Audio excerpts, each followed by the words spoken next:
രൂക്ഷമായ വന്യമൃഗശല്യം മൂലം ജനങ്ങളുടെ ജീവനും സ്വത്തിനും ഭീഷണി നേരിടുന്ന കോഴിക്കോട് ജില്ലയുടെ കിഴക്കൻ മലയോര മേഖലയിലെ തിരുവമ്പാടി മണ്ഡലത്തിലെ വന്യമൃഗശല്യത്തിന് ശാശ്വത പരിഹാരം തേടി തിരുവമ്പാടി എംഎൽഎ സി.കെ. കാസിം മുഖ്യമന്ത്രി വി.ഡി. സതീശന് നിവേദനം നൽകി. സ്പീക്കർ തെരഞ്ഞെടുപ്പ് കഴിഞ്ഞ ഉടനെയായിരുന്നു തന്റെ പ്രധാന തെരഞ്ഞെടുപ്പ് വാഗ്ദാനമായിരുന്ന വന്യമൃഗശല്യം പരിഹരിക്കാൻ നടപടി ആവശ്യപ്പെട്ട് നിവേദനം നൽകിയത്.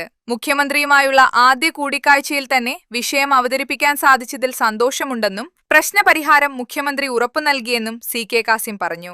തിരുവമ്പാടി നിയോജകമണ്ഡലത്തിലെ രൂക്ഷമായ വന്യമൃഗ ശല്യത്തിനെതിരെ ഇന്ന് സ്പീക്കർ തെരഞ്ഞെടുപ്പിന് ശേഷം മുഖ്യമന്ത്രിയുടെ ഓഫീസിലെത്തി മുഖ്യമന്ത്രിക്ക് നിവേദനം നൽകുകയുണ്ടായി.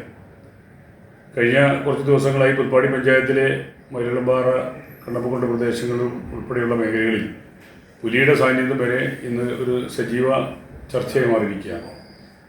അതുകൊണ്ട് തന്നെ ആനകളുടെയും അതോടൊപ്പം തന്നെ വന്യമൃഗങ്ങളുടെയും ഒക്കെ തന്നെ നിരന്തരമായ കാടിറക്കം മൂലം സാധാരണക്കാരായ ജനങ്ങൾ അനുഭവിക്കുന്ന പ്രയാസങ്ങൾ മുഖ്യമന്ത്രിക്ക് നേരിട്ട് ബോധ്യമുള്ളതാണ്. അദ്ദേഹം വളരെ അനുകൂല സമീപനമാണ് സ്വീകരിച്ചിട്ടുള്ളത്. അടിയന്തരമായി ഉന്നതതല യോഗം നമുക്ക് തിരുവനന്തപുരത്ത് വിളിച്ചു ചേർത്ത് ഇതിനൊരു പരിഹാരം, ഒരു പാക്കേജ് ഉണ്ടാക്കാമെന്നാണ് ബഹുമാനപ്പെട്ട മുഖ്യമന്ത്രി പറഞ്ഞിരിക്കുന്നത്. വലിയ പ്രതീക്ഷയാണ് അക്കാര്യത്തിലുള്ളത്. കാരണം ഈ ജനങ്ങളുടെ ആശങ്ക അകറ്റി അവരുടെ ജീവന സംരക്ഷണം കൊടുക്കാൻ കഴിയില്ലെങ്കിൽ നമുക്ക് വലിയൊരു ബുദ്ധിമുട്ടായി മാറുന്നത്.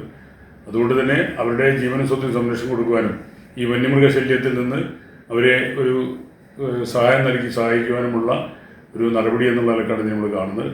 ഇതുമായി ബന്ധപ്പെട്ട് തിരുവനന്തപുരത്ത് അടിയന്തര ഉന്നതതല യോഗം വിളിക്കുമെന്നും പ്രത്യേക പാക്കേജ് നടപ്പാക്കുമെന്നും മുഖ്യമന്ത്രി ഉറപ്പു നൽകിയതായും സി.കെ. കാസിം പറഞ്ഞു. പതിറ്റാണ്ടുകൾക്ക് മുൻപ് കാട്ടുമൃഗങ്ങളോടും കാലാവസ്ഥയോടും പ്രകൃതിയോടും പടവെട്ടി കുടിയേറിപ്പാർത്ത ജനത ഇന്ന് വന്യമൃഗശല്യം കാരണം ജീവിതം വഴിമുട്ടിയ അവസ്ഥയിലാണ്.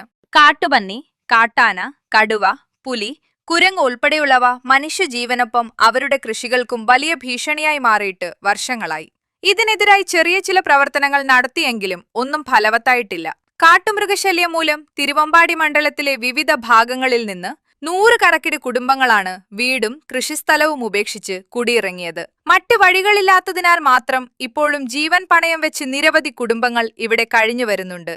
പകൽ സമയത്ത് പോലും ആളുകളെ ആക്രമിക്കുന്ന തരത്തിലേക്ക് വളർന്നിട്ടുണ്ട്. ഈ സാഹചര്യത്തിലാണ് പ്രശ്നത്തിന് അടിയന്തര പരിഹാരം കാണണമെന്നാവശ്യപ്പെട്ട് നിവേദനം നൽകിയത്. Unnichekku, today news, Mukkam.